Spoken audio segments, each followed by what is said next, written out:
It started as a weapon, a way for soldiers to train their aim before heading into battle, but centuries later, that same skill would move from the battlefield to the bar.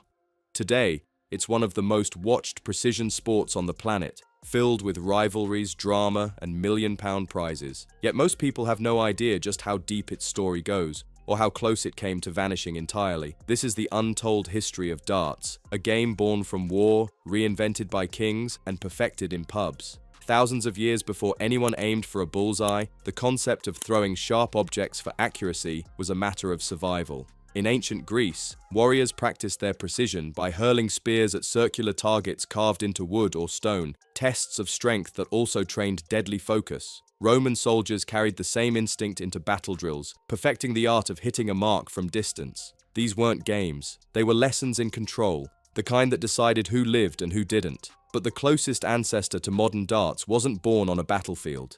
It was born in England, sometime during the Middle Ages. Back then, archery wasn't a hobby. It was law. Kings like Edward II and Henry VIII required every able-bodied man to practice archery regularly, not for sport, but for national defense. Bows, arrows, and accuracy weren't optional, they were patriotic duty. Still, not every soldier wanted to stand outside in the rain shooting at targets all day, so they improvised. They took the same arrows they'd used for war, shortened them, and brought the practice indoors, often into taverns or barracks. Instead of distant straw targets, they aimed at the wooden lids of wine barrels or sliced up tree trunks. And here's where chance met creativity. The natural rings inside the wood created their own scoring zones. No one realized it yet, but they had just invented the first dartboard. At first, it was nothing more than a rainy day diversion, soldiers competing for pride or pints. But the combination of precision, luck, and competition made it addictive. It was simple enough for anyone to play, but hard enough that mastery took years. And in medieval England, that made it the perfect pastime. What began as target practice soon evolved into a national obsession. By the late 1300s, soldiers and nobles alike were playing. Archery had trained their hands. Darts trained their patience.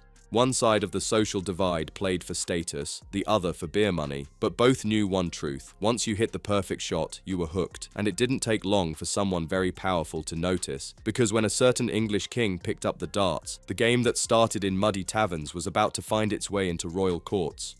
When King Henry VIII liked something, the entire nation paid attention. He was larger than life, a man who turned his own hobbies into trends that defined an era. And somewhere between his royal feasts, hunting trips, and political chaos, he found something new to obsess over: darts. According to early records, Henry received a handcrafted set from Anne Boleyn herself, a lavish gift made from polished wood, metal tips, and feathered flights that looked like miniature arrows. To anyone else, it might have seemed like a small gesture. To Henry, it was a challenge. Soon, he was hosting friendly competitions in his court, pitting nobles against each other to see who could hit the center of a wooden board. That royal endorsement changed everything. A pastime that had quietly evolved in taverns and barracks suddenly had legitimacy. When the king played it, it wasn't just a game, it was fashion. And in Tudor England, fashion spread faster than gossip. But darts didn't stay confined to the palaces. In fact, it thrived in the opposite setting. Down in the pubs, soldiers, sailors, and laborers made it their own. The game was raw, unpredictable, and fueled by ale. An escape from work and war, but also a test of pride. There were no official boards, no measurements, no standard scoring. Each pub had its own version, its own house rules. In one town, a bullseye might be worth 50 points. In another, it meant bragging rights and a free drink. Yet despite the chaos, the same truth applied everywhere. The best players weren't lucky, they were consistent. And in a world where skill meant survival, consistency was everything. By the 1700s, darts had settled into British life as a permanent fixture. It was played in smoky taverns, royal chambers, and even church halls. Ironically, it was banned more than once by church authorities who saw it as a sinful distraction, only to reappear a few years later, stronger than before. The people couldn't let it go. There's an old English phrase,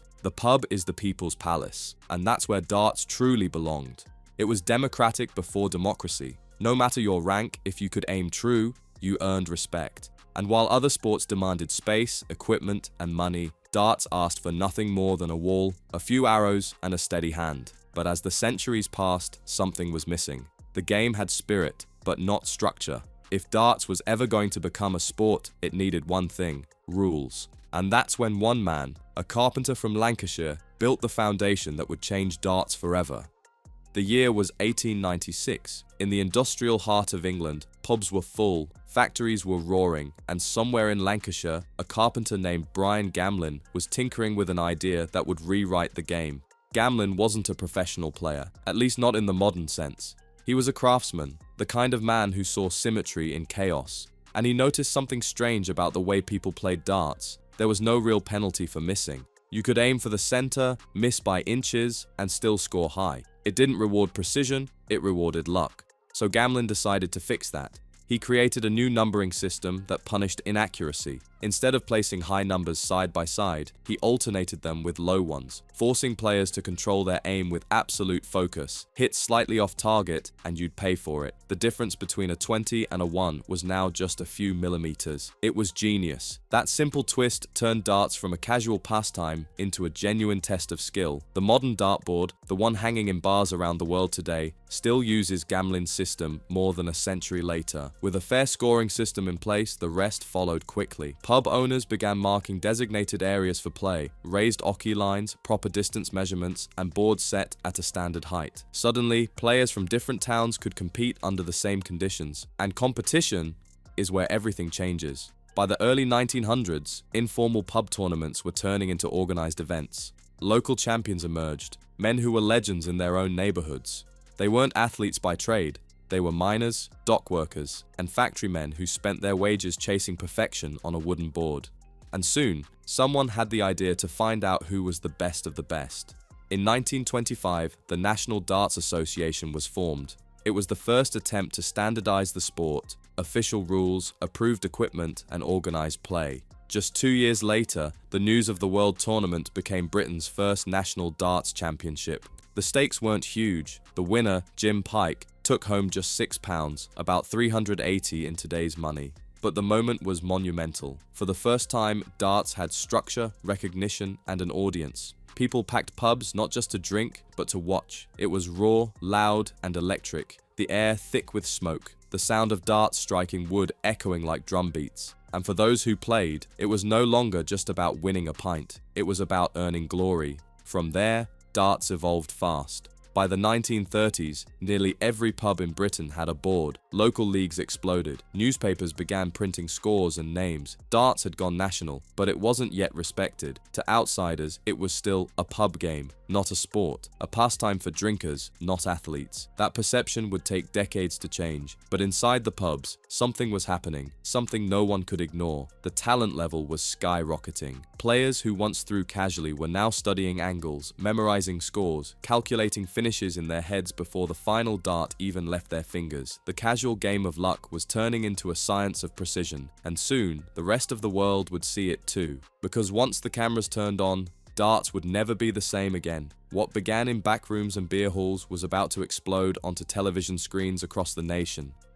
By the 1970s, darts wasn't just something you played, it was something you felt. Every pub in Britain had a board, every board had a story, and every story ended the same way, with someone claiming they were the best in town. But in 1972, the bragging rights of a few would become the entertainment of millions. That year, ITV's World of Sport made a gamble. They pointed a camera at a dartboard, turned on the lights, and hoped someone at home would care. No costumes, no special effects, just a few men throwing darts in a smoky room. It shouldn't have worked, but it did. Viewers couldn't look away. There was something hypnotic about it. The silence before the throw, the soft thud as the dart hit, the sudden roar of the crowd when someone nailed a treble 20. Each throw carried tension you could feel. This wasn't random pub fun anymore. This was competition. Pure, focused, surgical precision. And people loved it. Television gave darts something no pub could: scale. Overnight, ordinary pub players became household names. Crowds packed arenas, sponsors showed up, and for the first time, a pint-sized pastime was being talked about like a national sport. But the real turning point came in 1984, October 13th, a night that would rewrite the game forever.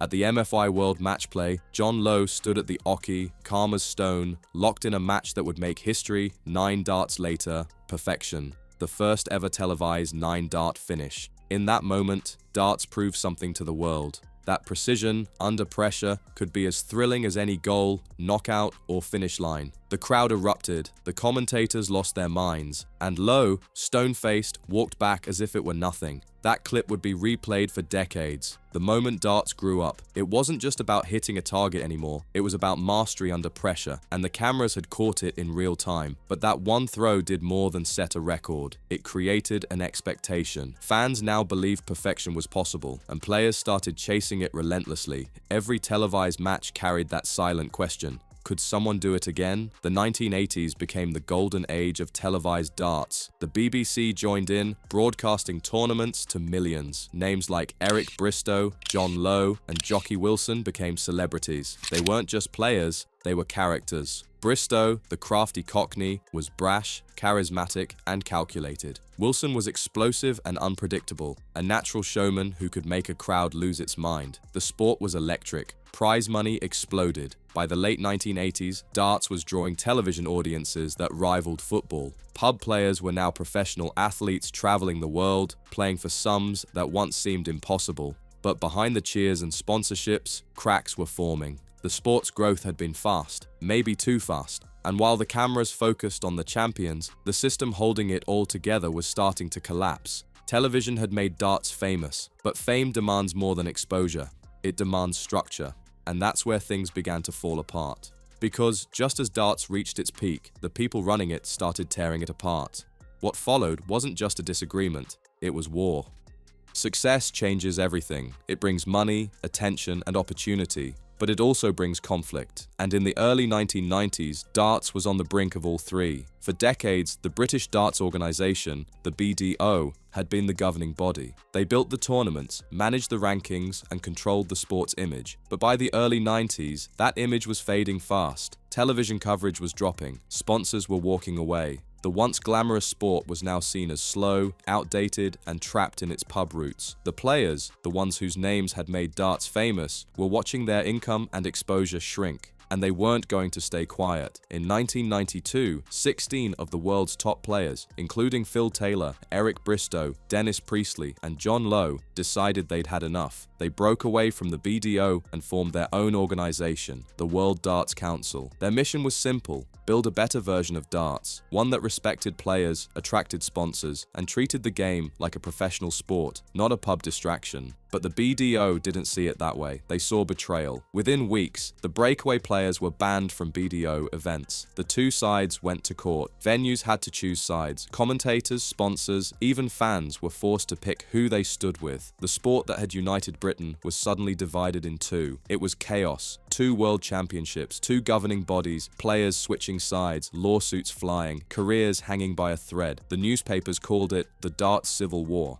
And for a while, it looked like both sides might lose. The BDO had history on its side, the tradition, the prestige, the loyal fans. But the new group, now renamed the Professional Darts Corporation, or PDC, had something stronger: the best players in the world. The only problem? They had nowhere to play. That's when a single deal changed everything.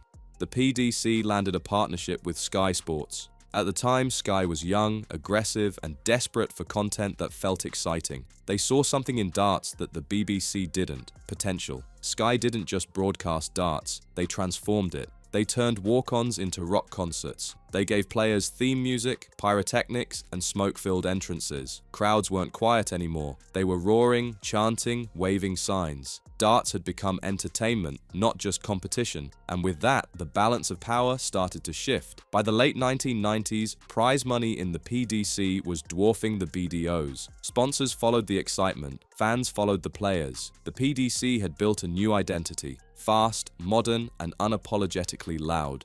The BDO tried to hold its ground, clinging to its traditional roots at the Lakeside World Championship.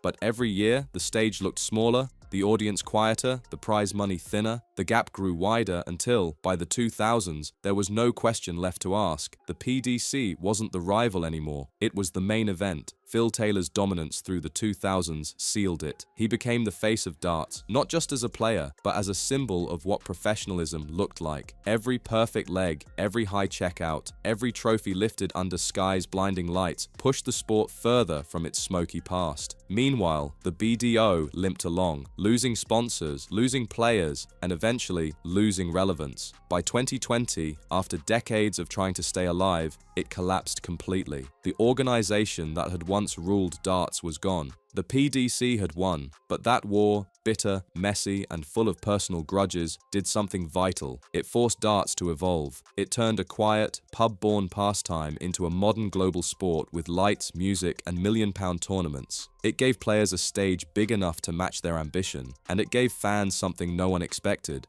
a reason to cheer for darts the way they cheered for football. And as the smoke cleared from the Civil War, something incredible happened. The game itself, the boards, the darts, the very tools of the trade, began to change too, and that changed everything.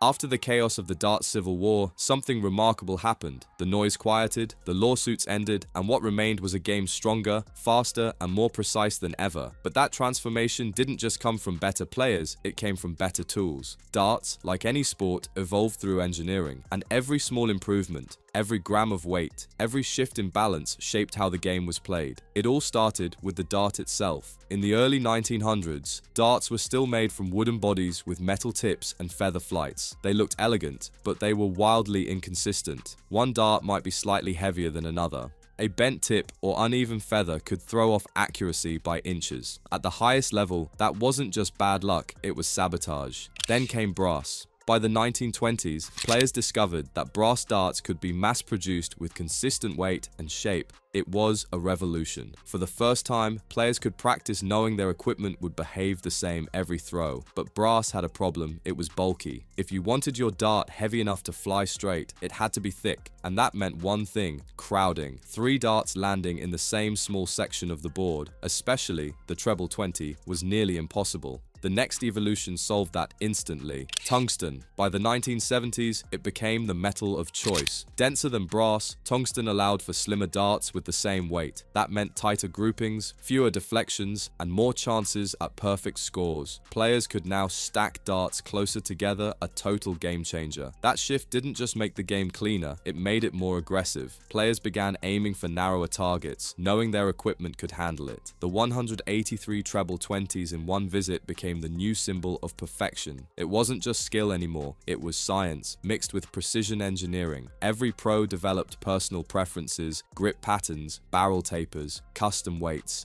A dart wasn't just a tool anymore, it was a signature.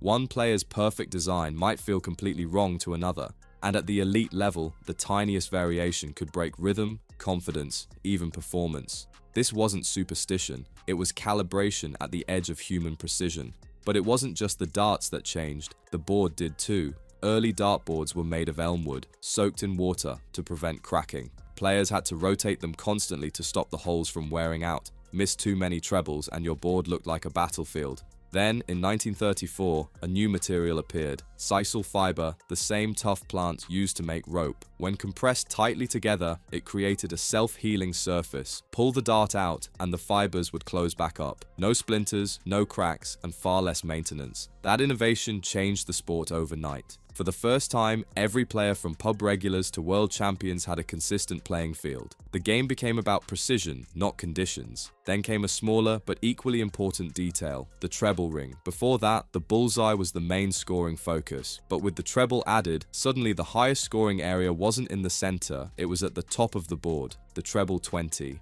That single design decision reshaped darts strategy forever. The best players weren't the flashiest anymore, they were the most consistent. 3 darts, same spot, every time. The sport shifted from showmanship to sustained accuracy. Of course, not every experiment was a success. In the 1990s, someone tried to push the game even further: the quadro board. It added a 4th scoring ring. If the treble gave you triple points, the quadro offered quadruple. A quadro 20, 80 points. 3 of them, 240 in a single turn. On paper, it was brilliant: more risk, more drama, more 9-darters. But in reality, it broke the rhythm of the game. The strategy became reckless. The pacing felt off. Players hated it, fans didn't buy in, and after a few televised experiments, it disappeared for good. The quadro board faded, but its failure taught an important lesson. Darts didn't need to change its DNA. It was already perfectly balanced, a test of precision, nerve, and consistency. Meanwhile, technology kept advancing. Electronic dartboards emerged, tracking scores automatically and connecting players online. Fans could play global matches from their living rooms, and on the broadcast side, innovation exploded. High-speed cameras tracked dart flight in real time. Score overlays displayed averages, checkouts, and accuracy percentages instantly. Viewers could now see the game the way professionals did, understanding strategy, pressure, and even mistakes. It wasn't just a game anymore. It was a performance, one built on precision, personality, and technology. And with those tools came a new generation ready to take the game global.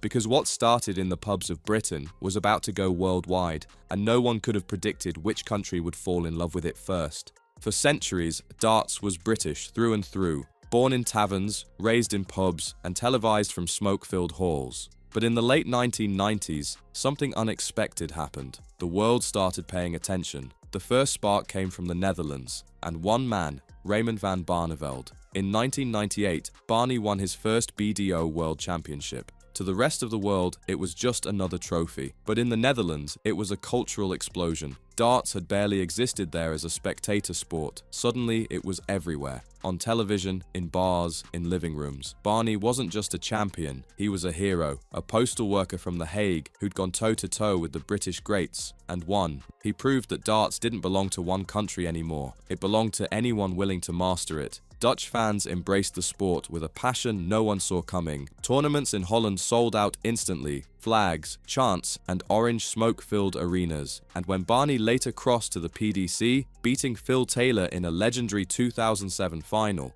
it cemented something permanent. The Netherlands was now the beating heart of European darts. But the movement didn't stop there. Germany followed next. They turned darts into a festival. Massive arenas like the Westfalenhalle sold out for Premier League nights. Crowds chanted players' names like they were football stars. And while German players like Max Hopp and Martin Schindler became local heroes, the real star was the audience. Loud, passionate, and fiercely loyal.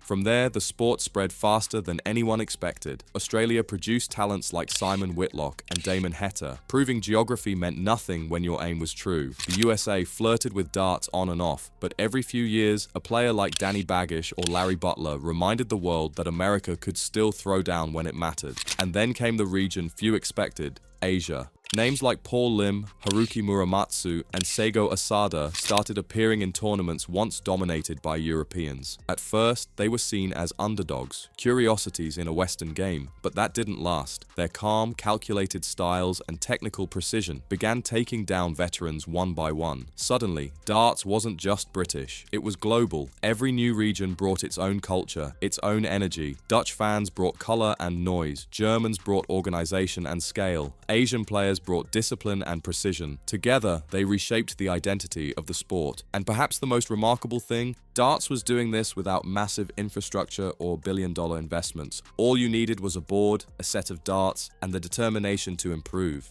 Anyone, anywhere, could become world-class, from a bedroom wall to a world stage. That accessibility made it unstoppable. By the 2000s, PDC tournaments were touring across continents. Crowds in Sydney, Dublin, and Hong Kong filled arenas. Fans dressed as superheroes, sang football chants, and turned darts nights into full-blown parties. The sport had become entertainment on a global scale, but there was one more barrier to break. One that had existed since the very beginning, because for all its growth and evolution, darts was still missing something: balance. For decades, it had been dominated by men, not because women lacked the skill, but because the opportunities simply weren't there. That was about to change. And then, in 2020, one player walked up to the oche and shattered a century of tradition in just 9 perfect throws. Her name, Fallon Sherrock, and nothing in darts would ever be the same again. For most of its history, darts was a man's world. Not by rule, but by tradition.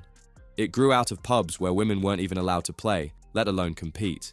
The smoke, the noise, the culture, it all screamed boys only. But that was never the full story, because even in the early days, there were women who refused to stay on the sidelines. One of them was Maureen Flowers. In the 1970s, she wasn't just competing, she was winning.